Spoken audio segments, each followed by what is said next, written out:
ऐसा है। पूछिए, मैं चैलेंज करता हूँ। सवाल पूछिए, पूछिए नेता है, ये हवा हवाई नेता है। जीडीपी की फुल फॉर्म बता दीजिए, उनको संतुष्ट कर दीजिए। ऐसा है भैया। इकोनॉमी के बारे में बता कुछ दीजिए बोल क्या हो गया। इकोनॉमी के बारे में 4 लाइन बोल दीजिए। ऐसा है भैया। जीडीपी की फुल फॉर्म बता ऐसा दो, है बात भैया। खत्म है यही सारी। ऐसा है भैया, आप किसी न्यूज चैनल के एंकर बन जाओ ना। लल्लन टॉप न्यूज चैनल ने एक शो किया, लल्लन टॉप अड्डा, जिसमें आए थे बीजेपी के प्रवक्ता। तो बीजेपी के प्रवक्ता से लल्लन टॉप के एंकर सौरभ साहब ने उनसे जीडीपी पे कुछ बात पूछ ली, जीडीपी का फुल फॉर्म पूछ लिया। तो बीजेपी प्रवक्ता को जीडीपी का फुल फॉर्म तक नहीं मालूम था। वो लगे इधर उधर का सब बातें बताने, कोरोना काल ये सब वो सब बताने लगे। तो आइए देखते हैं इस वीडियो में क्या बताए हैं बीजेपी प्रवक्ता जीडीपी के बारे में। इकोनॉमी कोविड के आने के पहले से ही डाउनफॉल पर थी, इस पर क्या कहेंगे? महंगाई तो अभी इकोनॉमी इकोनॉमी महंगाई बढ़ रही थी और इकोनॉमी घट रही थी कोविड से पहले। तो ये कोई ऐसा तो है नहीं कि भाजपा की गवर्नमेंट के आते ही इकोनॉमी घटनी शुरू हो गई। सर ऐसे ही हुआ है।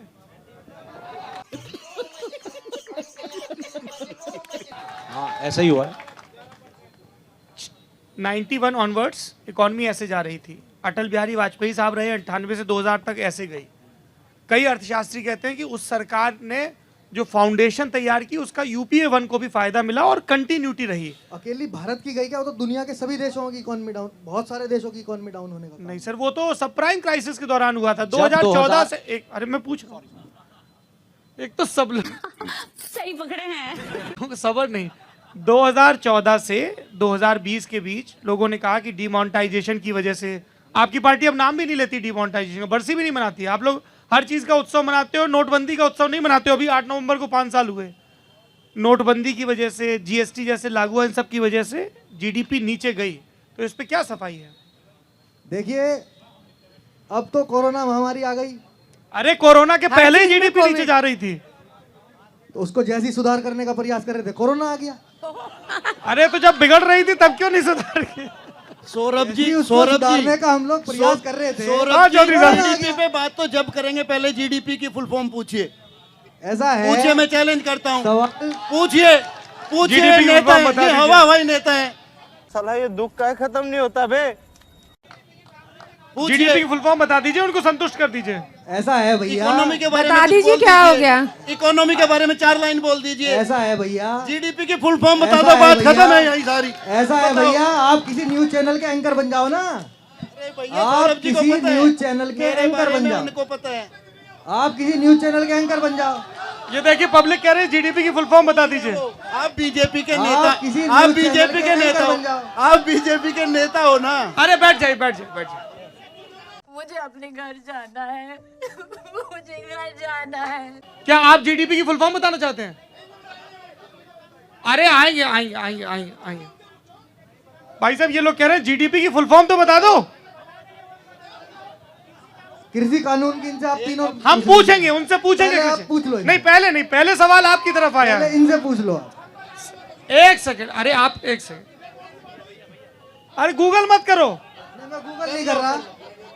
पता तो चलेगा। अच्छा, ये कह रहे हैं कि आप 3 कृषि कानून, हाँ बताइए 3 कृषि कानून। देखिए, बहुत महत्वपूर्ण लेकिन सवाल- आपने जीडीपी का फुल फॉर्म नहीं बताया, याद रखिएगा। हाँ, देखिए, बहुत महत्वपूर्ण सवाल है कृषि कानून। अरे ये कृषि- आपको नहीं, इनको बताना। हाँ, सौरभ जी, कृषि के बारे में जो 3 काले कानून जिनको जनता बोल रही है, कौन कौन से कानून उनमें हैं? कई चीजें हैं, जैसे इस वीडियो के कमेंट सेक्शन में आप भी जीडीपी का फुल फॉर्म कृपया जरूर बताएं। सबसे पहले अगर हम अपनी जमीन, अरे भाई साहब, भाई साहब, भाई साहब, अगर किसान अपनी जमीन किसी को कॉन्ट्रैक्ट कर लेता है और उसने मान लिया आलू आपके खेत में पैदा किया, और आलू अगर उसके पैरामीटर्स के हिसाब से हुआ तो वो आपका आलू लेगा। अगर आलू का साइज कम हो गया वो नहीं लेगा। और आप एसडीएम कोर्ट में भी नहीं जा सकते थे, अभी ये लोग कह रहे हैं एसडीएम कोर्ट में जा सकते हैं। और एसडीएम किसकी सुनेगा? एसडीएम व्यापारी की सुनेगा, क्योंकि व्यापारी पैसे वाला होता है। ये डर किसान ये के अंदर बहुत assumption बड़ा है। है।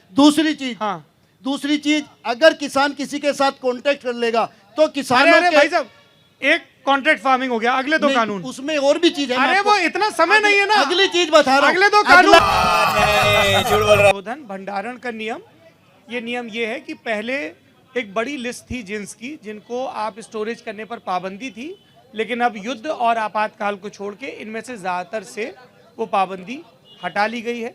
एक ये कानून है। दूसरा कानून है कि अब किसान अपनी जो अपना प्रोड्यूस है उसको मंडी के बाहर भी बेच सकता है। और तीसरा जो है वो आपने जिस चीज़ का जिक्र किया कॉन्ट्रैक्ट फार्मिंग का, मोटा माटी ये 3 सेक्टर्स हैं और फिर इसमें बहुत सारे सब क्लॉजेज इन्हीं के नाम भी हैं। आवश्यक वस्तु संशोधन विधेयक 2020, कृषि उत्पादन व्यापार और वाणिज्य संवर्धन सुविधा विधेयक और मूल आश्वासन पर किसान समझौता और कृषि सेवा बिल। ये 3 कानून हैं। तुमने गुरु जीडीपी का फुल फॉर्म नहीं बताया, लेकिन अब बता दूंगा मैं भी। अब तो सबने चेक कर लिया यार। अब फिर तुम अगर बताओगे ना तो मैं पब्लिक को कैमरे पे तुम्हारी गूगल सर्च हिस्ट्री भी दिखाऊंगा।